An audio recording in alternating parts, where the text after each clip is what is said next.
அனைவருக்கும் வணக்கம். என் பெயர் ரேவதி. நான் டாப் ஐஏஎஸ் அகாடமியில் தஞ்சாவூர் பிரான்ச்சில் படிக்கிறேன். இப்போ நடந்து முடிந்த குரூப் 4 டிஎன்பிஎஸ்சி எக்ஸாமில் ஓவரால் 224, கம்யூனல் 63 ரேங்க் எடுத்திருக்கேன். நான் ஃபஸ்ட்டு வேல்பாறை பேட்சில் 2023 ஜாயின் பண்ணேன். அதுக்கப்புறம் அடுத்தடுத்து குரூப் 2 மெயின்ஸ் அதுக்கெல்லாம் பயணம், புகழ், புதிய வானம், ஏணி இந்த பேட்ச்லலாம் கண்டினியூஸாக படிச்சுட்டே வந்தேன். அதோட விளைவாக எனக்கு இப்போ நல்ல ரேங்க்கில் நல்ல போஸ்டிங் எனக்கு கிடைக்க போகுது. இதுக்கு முதல்ல என்னோட நன்றியை ஆகாசமூர்த்தி ஐயாவுக்கு தெரிவிச்சுக்கிறேன். அவங்க எப்போவுமே நான் டவுன் ஆகும்போது அவங்களோட வீடியோஸை நல்லா பார்ப்பேன். அது ரொம்ப மோட்டிவேட்டிங்காக இருக்கும். அதுக்கப்புறம் ஜேபி சார், நான் போஸ்டிங் வாங்கணுன்றதுக்காக படித்ததை விட சார்ட்டை திட்டு வாங்கக்கூடாதுன்னு படித்தது தான் ஜாஸ்தி. அவங்க மேலே நிறைய நம்பிக்கை வச்சுருந்தாங்க.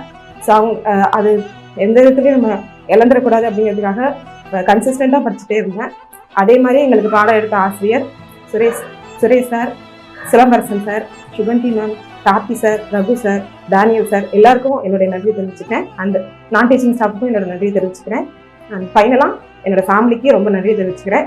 ஏன்னா ஆஃப்டர் மேரேஜ் ஒருத்தவங்க வின் பண்ணுறாங்க அப்படின்னா ஃபேமிலிக்கு ரொம்ப மெயின் ரோல் இருக்குது. எனக்கு சப்போர்ட் பண்ண என்னோட ஃபேமிலிக்கும் ரொம்ப நன்றியை தெரிவிச்சுக்கிறேன். அதே மாதிரி படிக்கும்போது கன்சிஸ்டண்ட்டாக படிக்கணும், அதை மட்டும் விட்டுறவே கூடாது.